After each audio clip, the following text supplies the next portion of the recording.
Hello everyone, welcome to a World of Warships video. Today's video is a bit of a theme I'm trying out, which is not just to do a battle replay, but to provide some sort of intelligent commentary.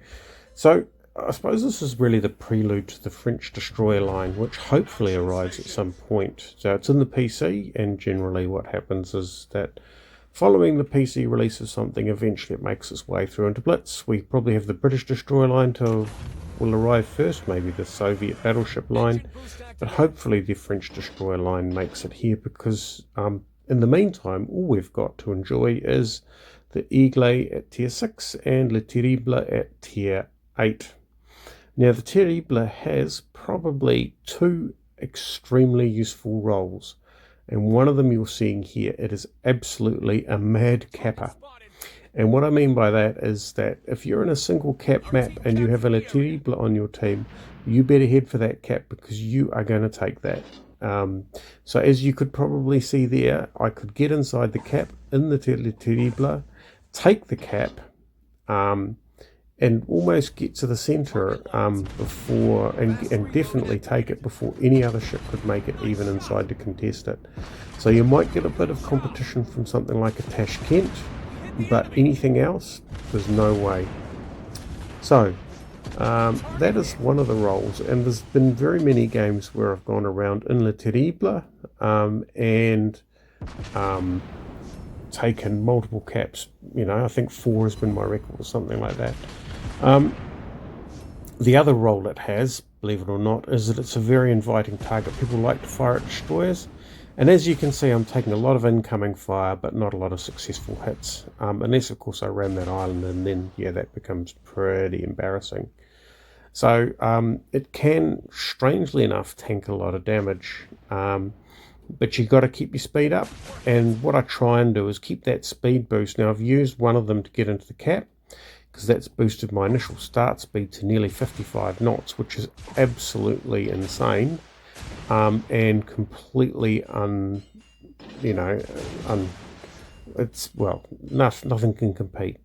The second role, and it's a surprising one, is that I would probably put Le Terrible down as the best open water torpedo destroyer hunter there is. So as you can see, I've just dropped outside the cap. Our team securely got the cap. Running around and just getting shot at like that is sort of fun, but really what's happening here is this destroyer is making a play for our carrier. So he's going to try and snipe the carrier and then get around the back of our fleet, which means that, and if he does that, the problem we have is that he will cause all sorts of grief to our ship, our fleet. So what I'm trying to do here is I've actually gone at half speed, which is still faster than the Colorado, I'll have you know. And then when he launches his torpedoes, we easily outrun those.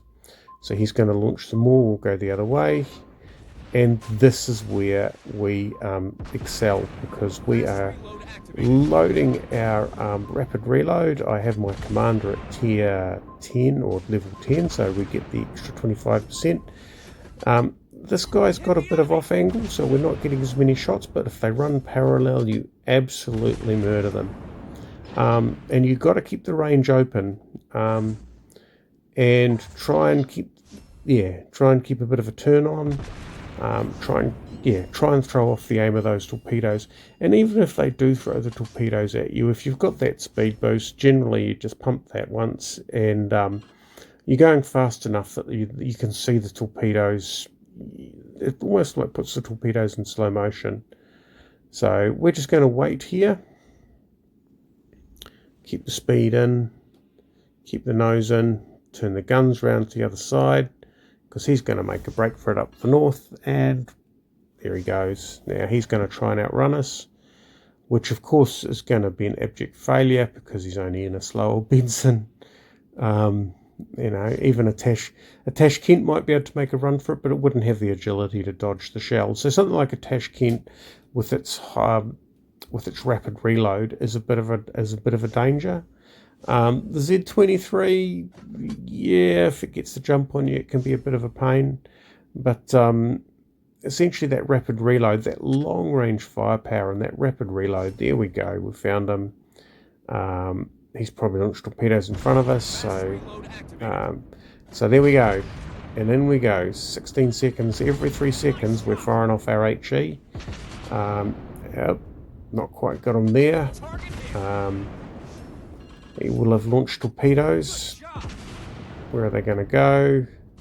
He's slowed down. That's very smart of him. Now he's sped up.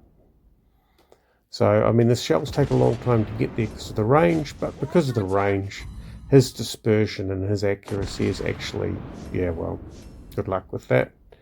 So I'm going to turn in, which slows me down, which interestingly now he pops a smoke. Does he just pop a smoke? Oh, he's turned. So I'm turning in, which slows me down. Those torpedoes go out the front. So it is spending a lot of time knocking them down, and this is sort of typical of a really good game in the Terrible, where you take a strategic objective and you provide strategic cover for your team. Yeah, so it is the best destroyer hunter. It did take a bit of time to knock down that Benson, but as you can see, he really did struggle to try and provide any sort of meaningful resistance. In the open water, as far as DD versus DD goes, it's the my vote is Le Terrible, and I suspect the other French destroyers when they arrive will probably be relatively similar, or at least we'd hope so. The Eagle is pretty much similar at tier 6, maybe not as extreme in its speed, so its speed is not, well, like the Le Terrible speed is well ahead of any of its competitors. So you can see that the score isn't that great, but the strategic value provided to that game is immense.